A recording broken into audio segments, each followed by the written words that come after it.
What's going on, everyone? Welcome back to National Board Conversations. We have a special episode coming up for you.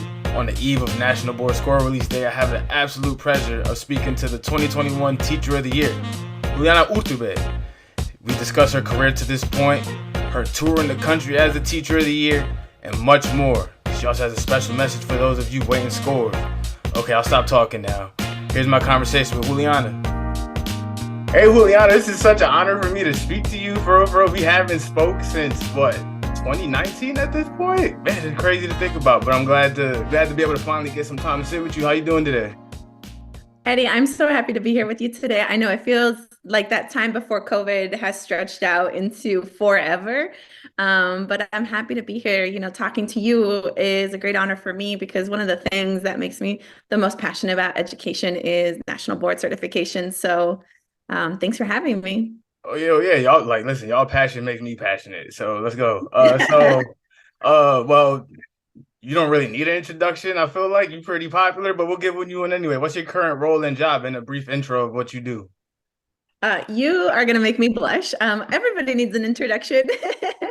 But my name is Juliana Urtubey. I am a proud National Board Certified teacher. I certified in the area of exceptional needs, birth to age 21 in 2018. So that means this year, this academic year, I'm working on my maintenance certification. Ooh. And I'm so excited. Yeah. So I was a 2020, no, I'm sorry, let me go back because we're not allowed to use past on this.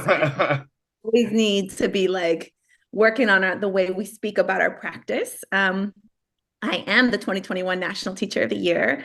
So I spent all last year traveling the country, speaking about the lessons and the wonderful attributes of my students and my school community. So I'm a special education teacher at heart. I'm a bilingual teacher. I'm passionate about authentic, healthy family relationships at schools. I am super big about advocacy and teacher leadership. And really looking at ways that teachers can sustain their practice day in and day out. So I guess that's the best way to describe my title because my title is a little bit of this, un poquito de eso, all together, and that's what I'm working on.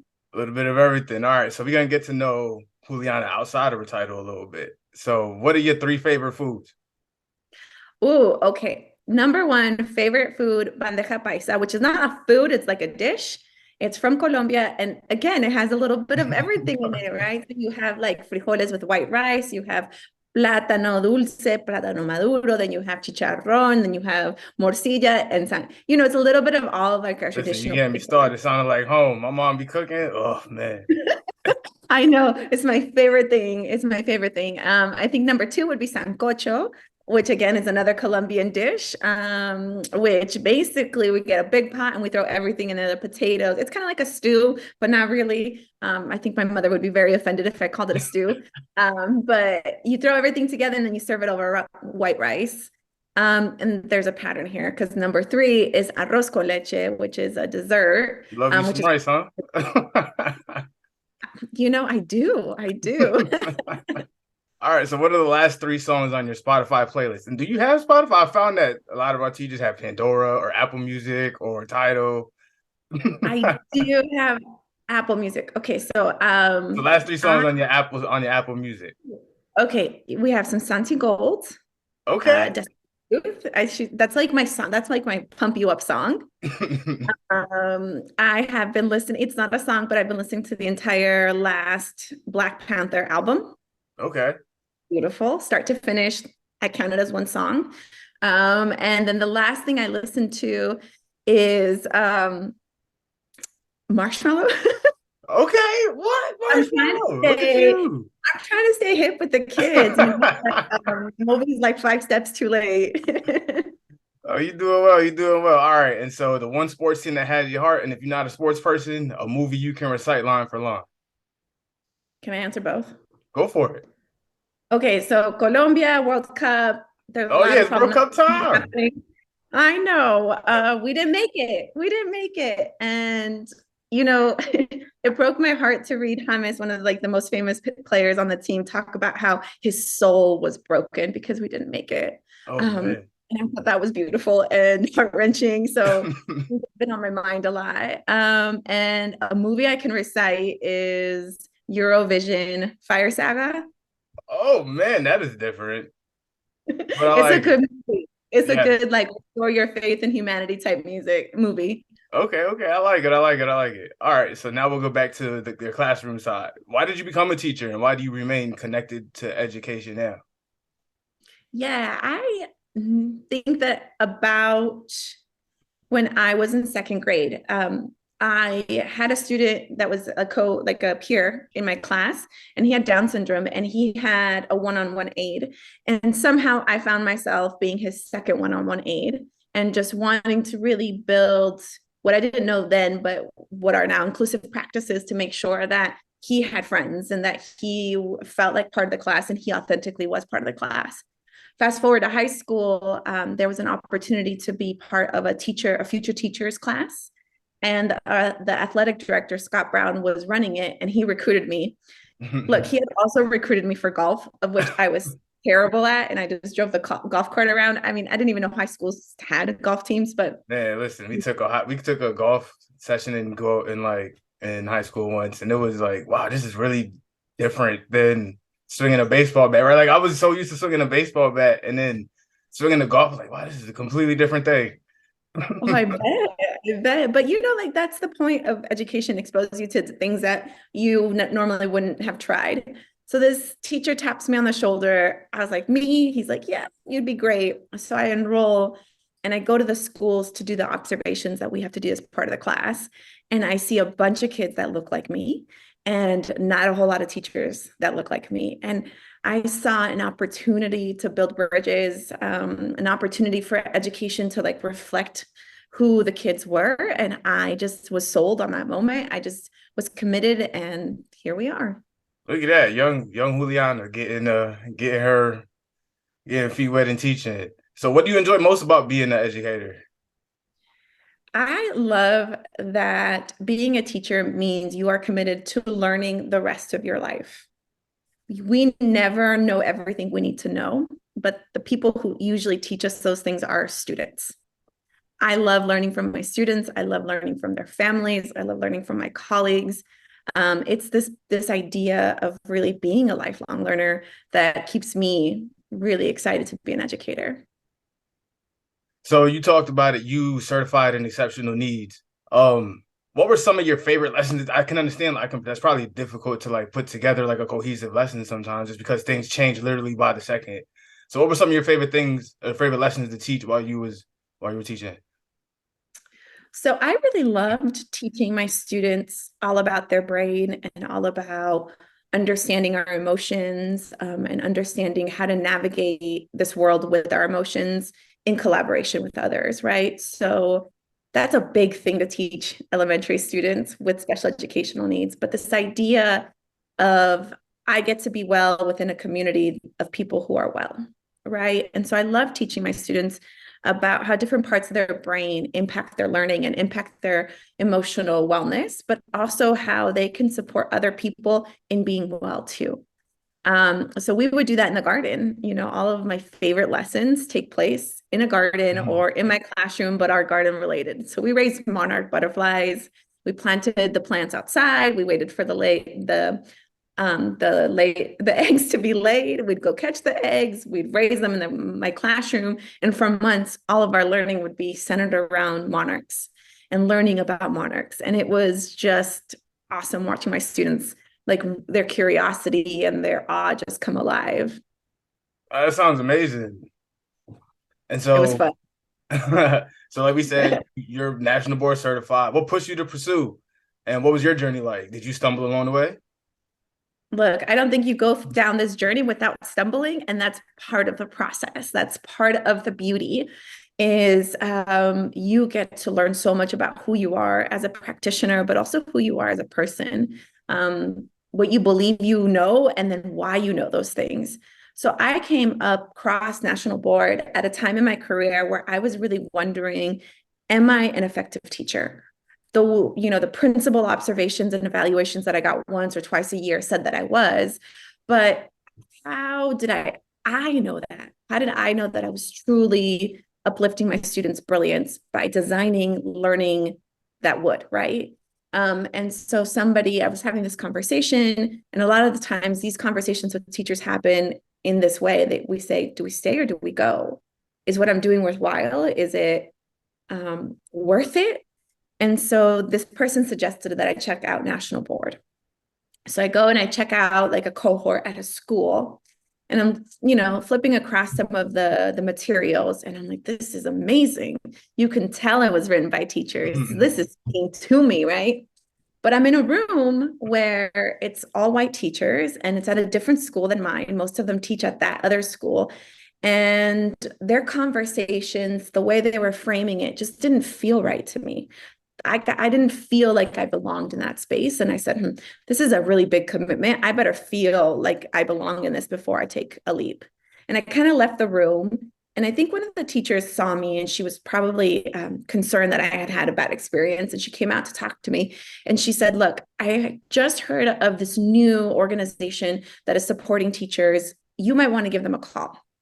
And so I call that person up. Her name's Dr. Tanya Holmes Sutton, and she had just, the Data Professional Board Learning Institute.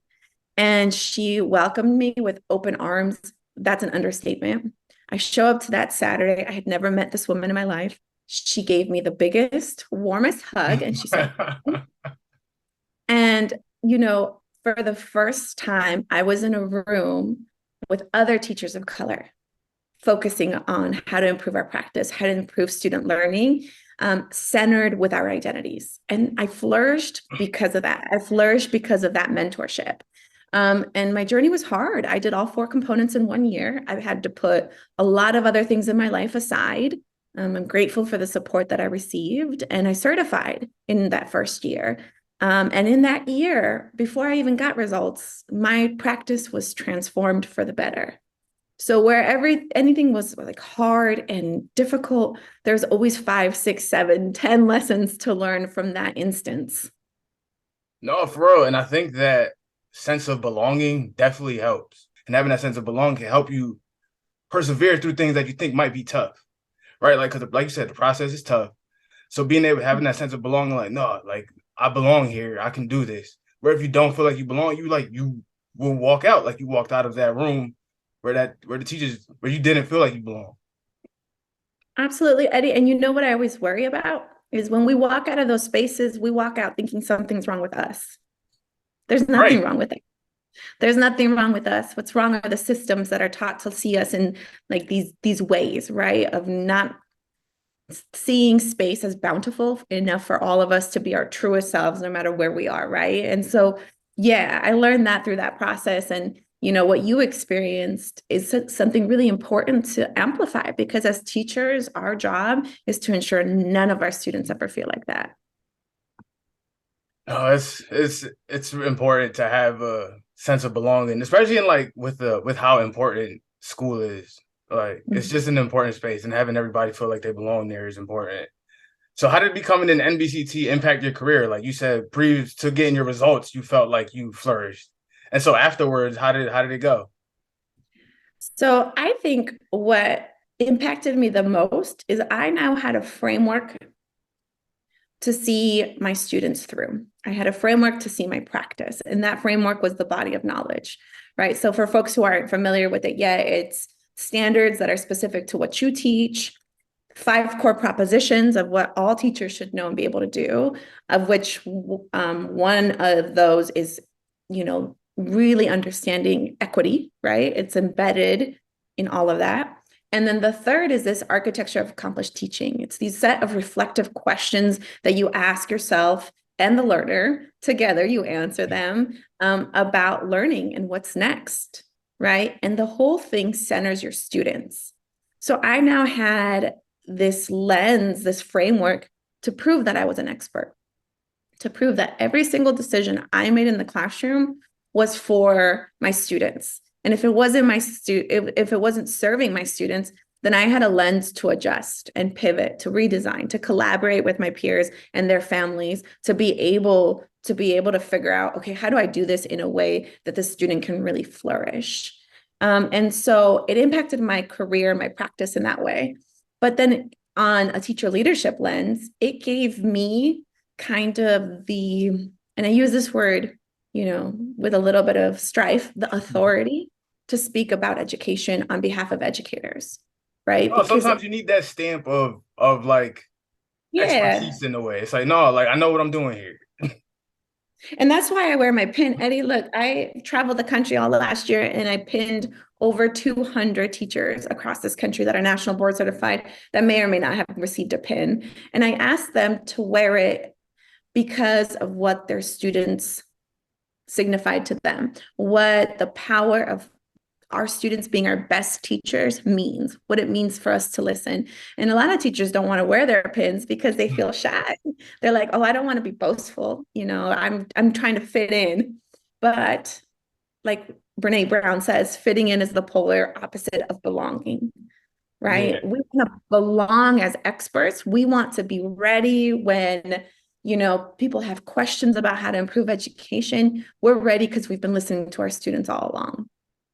No, that's amazing. And so at the national board, we are going through our own journey on social equity. I was recently the national board was recently at the Black Male Educator Conference. It was amazing. We're going through our own journey on social equity to be able to provide NBCTs in every community across the country. How can national board certification provide a lens for educators to underserved communities to be more effective to their students' needs? Yeah, that is the question of our time, right? That is 100% our question of our time is how do we understand one, how organizations, individuals, systems show up in a space, right? What is the positionality, right? And what's the impact? So we know that the number of teachers of color that's certified through national board mirror the number of teachers of color in the classrooms across the country, which means that we are significantly underrepresented, right? And it's not that we can't do it, right? The question can never be framed, well, can they do it? Yes, of course we could do it, right? The question is, what barriers, visible and invisible barriers exist that prohibit us from certifying, right? And through that, and through asking those questions, maybe in different spaces, it doesn't matter what organization you are, in asking those questions, you're going to have to contend with systemic issues, colonial issues, racism that's built on capitalism, right? You're going to have to contend with all these layers of our society and you're going to have to do it boldly. You're going to have to do it unapologetically and with a humanistic lens. So for me personally, my students have always been my best teachers. They helped me build a garden. Well, we built a garden together with their families in the school community. And through building this garden, transforming 50,000 square feet of garden, of unused dirt, grass areas into garden spaces where my students could learn, I learned that for me, the most two important things of education are joy and justice, right? We have to have joy in everything that we do, and joy is thriving, joy is belonging, and we have to be part of building just systems, right? It's not just about convincing the other person that we belong here or whatever. No, we're not even going to play those games. This is about knowing that everybody has brilliant stories to share, everybody has brilliant knowledge, and everybody has the capacity, and we're just not going to accept anything less. So how do we build systems that truly uphold equity and justice, right? And so I think for national board, there's yet a lot of work to do, but we also have to celebrate the incredible work that has been done. We know that when there is national board certified teachers in underserved communities, that those students do better. We know that when those schools are able to retain those teachers long-term, that school does better. So we know that we're on the right path, right? I think it's about listening really carefully to teachers, particularly teachers of color, and continuing to allow that to inform the work. So what do you think has been lacking in the recruitment process for teachers of color? Do you mean in the profession Yeah, itself in the or? profession itself. What areas have been lacking in the recruitment process for trying to get teachers of color into the classroom, into leadership positions anywhere for? Yeah, it's a multi-layered issue, right? For some folks, the lack of prestige and perceived prestige of the teaching profession is an issue, right? Like you'll often hear folks say, my parents didn't migrate and leave their home countries so that I could be living paycheck to paycheck, right? A lot of the times, folks of color, we are within intergenerational families, and we're responsible for supporting financially, emotionally our families. And sometimes teaching is perceived as a profession that takes so much and doesn't give you much, right? We got to turn that around. A lot of the times too, I've heard a lot that students want to become teachers, but when they're looking at what it takes to become a teacher through a traditional 4-year model, it means that they have to go a semester of unpaid internships.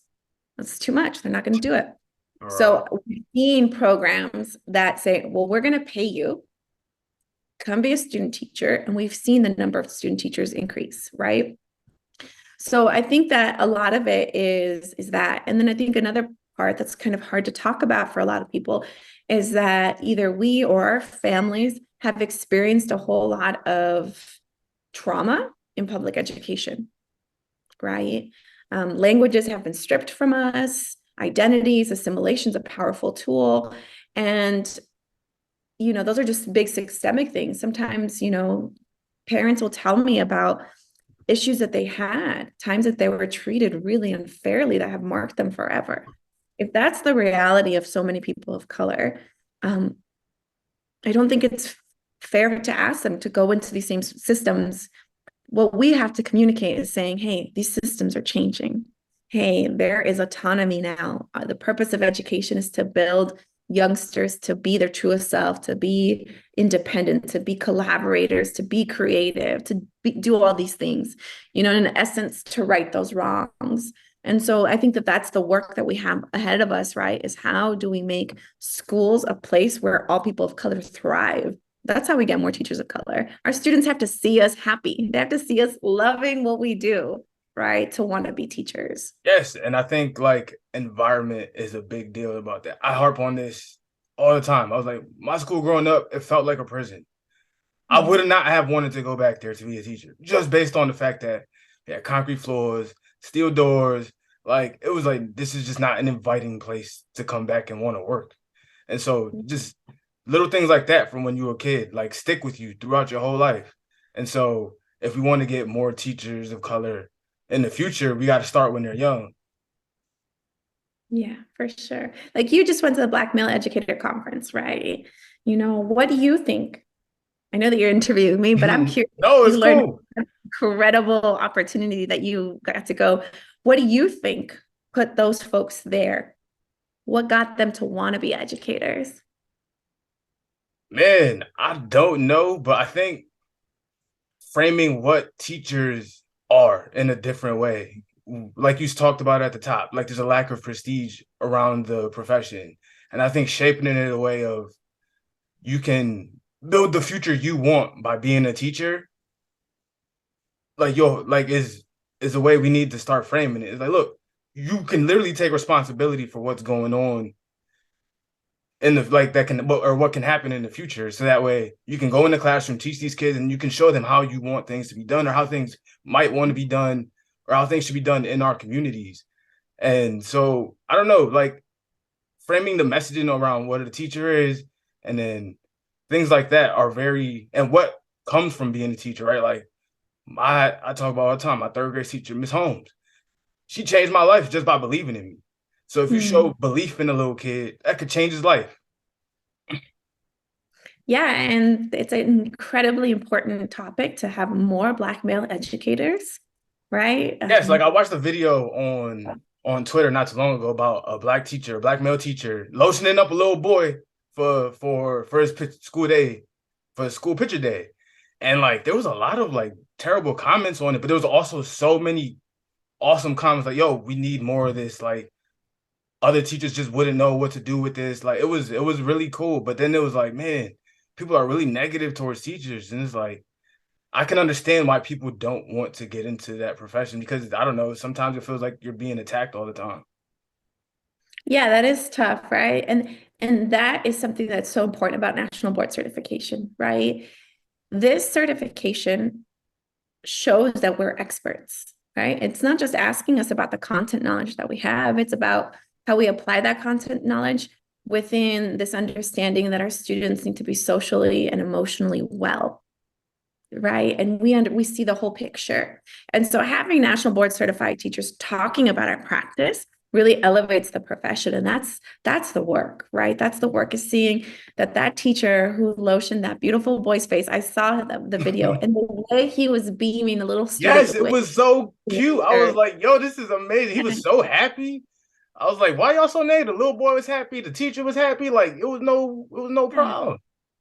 those are things that only people that share those cultural connections can do for somebody, right? And by shining that little boy's face, he's saying, I believe in you. You are beautiful. Let's make you feel the most confident you can before you take that picture. And it's also like this deep-rooted respect into knowing, hey, I know your parents and your family paid a lot of money for those pictures you're going to get.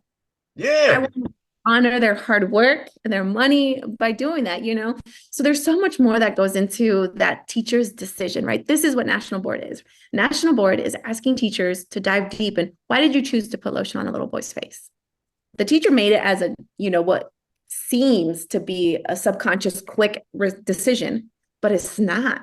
There is so much that goes into what that teacher knows about those students, what that teacher knows about how those students do their best, what that teacher knows, and the pedagogical framing that teacher has, that expertise to say, I'm going to do this because of this, and the result's going to be this, and then we're going to do that, right? It honors that knowledge. No, and like that little kid's self-esteem, he probably went into every single class with just feeling good. Like, all right, there's nothing that can take no type of work, nothing that can take me down. But we won't harp on stuff. So we're gonna get into your teacher of the year. You are the 2021 teacher of the year. We're gonna speak in active tense, like you were saying. You are the 2021 teacher of the year.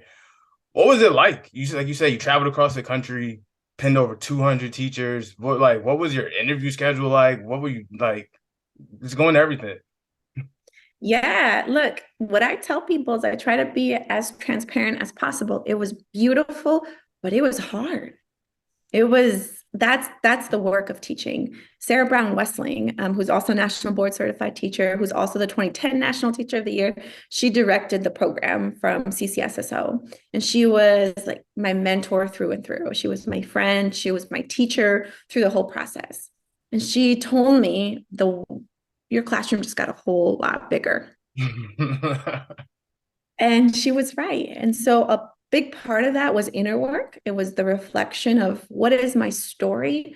How do I frame my story in a way that's dignified, in a way that advances this narrative on who we are as Latino educators, who we are as first generation folks, who we are as linguistically gifted folks, who we are as teachers. And I put myself in a really vulnerable place because for me, what works for me is authenticity. Like, I got to be vulnerable and authentic because that's how I connect to people, right? I dash a little bit of humor in there to soften some blows. Gotta But drop the humor in there. the truth is I had to figure out who I was and give myself full permission to be myself on stage. I talk a lot about how I have, and I'm always going to navigate through it, public speaking anxiety. I'm Public telling you, speaking is not easy, man. Like, listen, when I first, like, not. so going through journalism school, like, you had to take a public speaking class, and it was not easy. Like, writing a speech and all of it, it was difficult. So yes, anxiety is real. Not even to mention all the physiological things that happen when you get put on stage in front of lots of people. Hmm. Woo!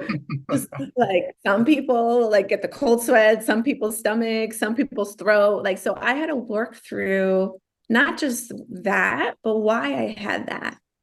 Why did I feel like my voice needed all this stuff to be heard? Right. And so that helped me really, I feel, connect to a lot of teachers, because I think that is a huge thing with teachers is we don't feel worthy enough. We don't feel experts and like we're experts enough. We don't feel like we know it, all that we have to squash and really let who we are come through. So yeah, my travel schedule was tough. I got to go to tons of different conferences and schools and places. that I would have never gotten to go myself. I got to go to places where Latinas were not on stage, had never been on stage, right? And here I am as very likely the first Latina National Teacher of the Year. And I got to do it with a lot of conviction, right? Because my students got to come with me to every little pocket of places that I got to go to. They were in the White House, they were in national stages, they were at schools across the country. My students were with me every single step of the way. And so, yeah, I learned probably more than I taught anybody. And it's a journey that will continue. You're always the 2021 National Teacher of the Year. That's a role and responsibility and privilege that I get to continue for the rest of my life. No, that's amazing. And so you talked about the public speaking anxiety. How did you get over? So what was your tick for public speaking and how did you get over it? Look, there were so many things that I had to do to make it work. Part of it was kind of what I said, really figuring out what was the root cause. Why was I so afraid to speak in public? And then the other part was having confidence in my story, right? And I'll tell you that teachers that I presented to boosted me with confidence time and time again.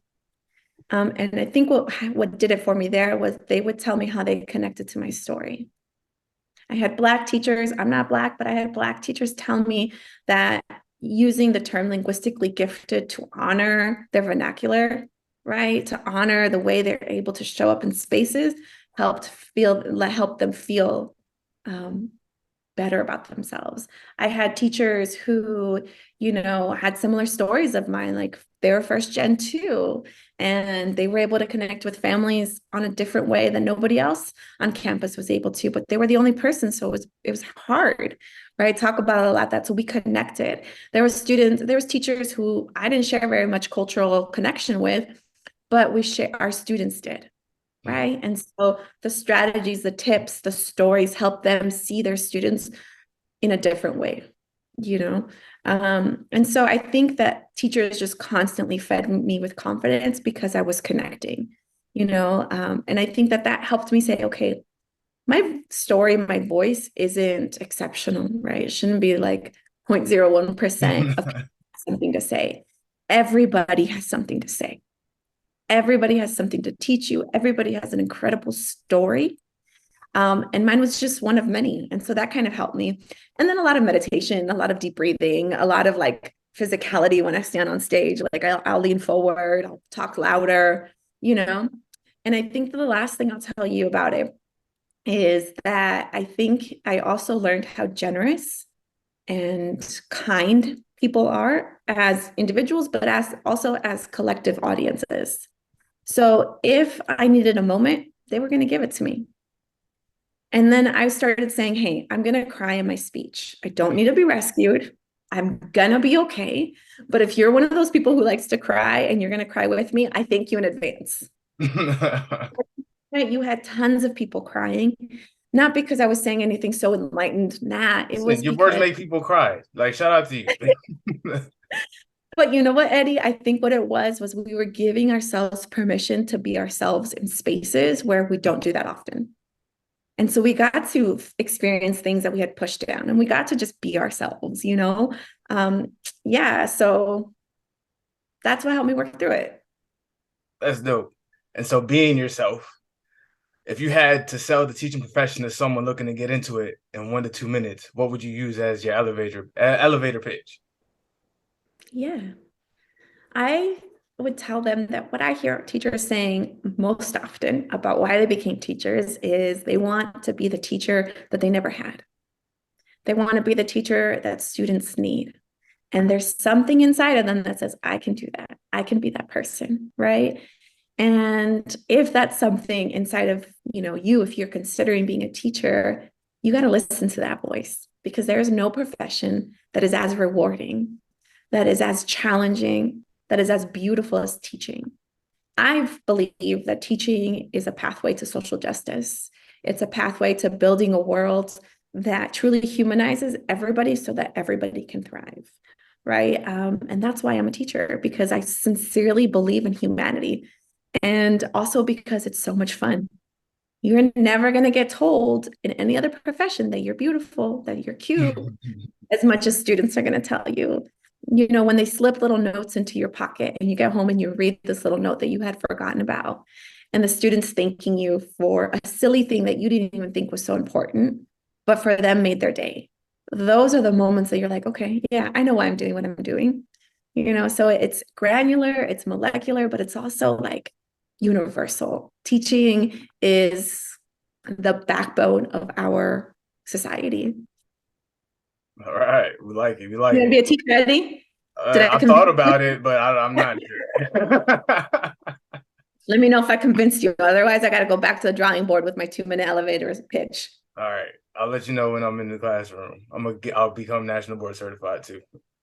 So, no, I'm All right, counting on so it. who You was know, your sorry, what was that? I said year one, you're going to be I national know board it's certified. like, listen, I have no like now that I work here, and if I actually do go in the classroom, I have to become national certified because I was like on board when the process opened. I was like, oh man. We're going to help you. We'll help you. All right, so who was your favorite fictional TV or movie teacher? Hands down, every single teacher on Abbott Elementary. Okay, I like it. Oh, that show is everything. Look, let me just start off by saying I know it's not like realistic. Teachers don't ever go like 5 teachers in a hallway to chat. Look, it doesn't matter. The heart and love for teachers behind that show is everything, is everything. So I think I love Barbara because she tells it like she is, you know, but I love that entire show. I think Quinta Brunson is genius. I think she's a genius. And I was listening to her recently talk about why she wrote the show. And there's 2 parts that I think will really feed teachers' souls. The first is because she was in the classroom with her mom. Her mom's a teacher, and she was there visiting from LA, you know, didn't have a whole lot of time to spend with her mom, but she went and spent the day at the classroom. They had parent teacher conferences from 12 to 8 p.m. Nobody showed up. Nobody showed up. This is Quinta's day with her mom. Nobody showed up. At 7:55 or something like that, a parent shows up. And Quinta finds herself being annoyed that her mom's sitting down and having this conference with this parent, even though they showed up late. Mm. And Quinta's mom said, that is a time this parent could come. And I'm going to be there for them because they showed up. And from that moment on, she was committed to writing the show. That's amazing. And then she goes and she names it after one of her teachers. Right, I got to meet her at the Black Male Educator Conference. Hey, she seems like Yes, the sweetest, best teacher ever. I got to Oh, meet Miss Abbott. It was so cool. yeah, Miss Abbott, I'm telling you, the way I don't know if you've seen some of the videos that they've done on her, Mm. where she like takes out the scrapbook Yeah. and like so many pictures of Quinta doing all this stuff. I guarantee that teacher has pictures of all of her students doing stuff. Right. So it's not just the superstars that get to write these shows that are breaking all kinds of records, but it's every single student. And so what I love about Abbott Elementary is that it's bringing teachers into everybody's living room, showing that the power of what we do is really important. And I feel like there's going to be like an unlimited amount of stories that you can write about schools for. So this is a show that can go on forever. Yeah. Yeah. And they get it right. They get so much right. So score release is coming up. What do you want to say to the folks that are about to achieve and those are going to continue their journey? Yeah, it's a big night. It's a big night. I remember being in that spot myself and waiting and just for that whole time from when I submitted my portfolios to when I opened up my score, I was going back and forth. Did I provide enough evidence? Was I clear enough? Was it concise enough? Was it clear? You know, all this stuff. And there was a lot of doubt. But one thing's for sure, it's that national board is about the journey, right? And even once you certify, it's about what do you do with that certification, the what's next. So I really encourage all folks, if you see the fireworks, celebrate. You've worked really hard and know that you have the lens to ask the questions to keep growing. If you don't see those fireworks when you open up your score, I know that can be heartbreaking. Give yourself permission to feel whatever you need to feel about it. It's okay. It's okay. Sometimes, you know, you hear stories about people missing by just like fractions of points. It's about the journey. So give yourself time to feel whatever you need to do, and then immerse yourself with a community that's going to help you plan your next steps of how you can become certified. Know that there's a huge community of National Board Certified teachers out there who are ready to support you. And then finally, no matter where you are in the process, pay it forward. Those people that have poured support and love and knowledge into you, do it for others now that you have submitted some components or now that you are certified. Regardless, welcome to the community, because this is a community of growers and learners. And no matter what you scored, you're part of this community.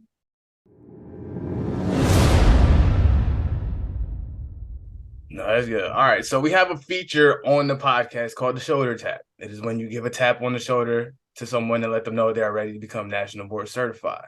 So with that context on here, you'll give them a quick shout out and we'll tag them on social media and make it public so everybody can pressure them into becoming certified. So who are you shoulder tapping? Look, I'm not going to shoulder tap a specific person. I'm going to shoulder tap a group of people. And this year I've had the opportunity to work with a lot of teacher mentors. So they're kind of like coaches. Every school kind of structures it a little bit different. But these are the teachers supporting teachers. I want them to become National Board Certified, because mentors are the teachers who truly believe in our work, right? And for me, going through my National Board Certification, although it was a lot of hard work, it was a gift to myself. It was a gift of time and reflection, and a gift of, learning that, yes, I am an expert because I've gone through this process. And so I believe that mentors, and I had a couple of friends that, we had a conversation about this yesterday. So shout out, they're already National Board Certified, Kathleen. We had this conversation. No pressure, y'all, so it's fine. But we were talking about how the wealth of knowledge that National Board signifies is great. It's so great for teachers who are supporting other teachers, especially early career teachers.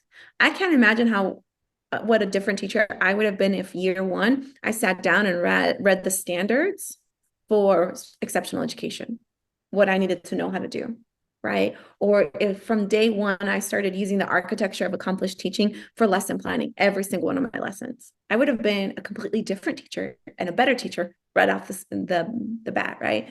So I want mentors to become certified, both for themselves, but also for the potential that it has on their school community. All right. And where can the people find you on social media? Really simple. I'm pretty sure I'm the only Juliana Urtubey out there. But sometimes if you look for Miss Earth, which is the nickname my students gave me, you'll find it under there, but it's usually at Juliana Urtubey, just like that. Okay, well, thank you, Juliana. This was so much fun. I had an honor. It was amazing speaking to you. Likewise, Eddie. I love that we got to catch up a little bit and talk, education. I got to tell you, I appreciate you and who you are and what you do for National Board. Oh, I have to tell you that when I came to National Board headquarters right before the pandemic, I was so happy to see another person of color there, Latino, just somebody I could vibe with, and somebody who was able to bring your lens to this work. I think is really important. So I'm really happy that you're part of the team. So thank you for what you do. Well, that means a lot. Thank you so much. Powerful words from Juliana there. Teaching is social justice. Remember that. I want to thank her again for taking the time to chat with me and share her story. And thank you for taking the time to listen to National Board Conversations. Be sure to follow the National Board on social media for all National Board related updates. And we'll see you next time.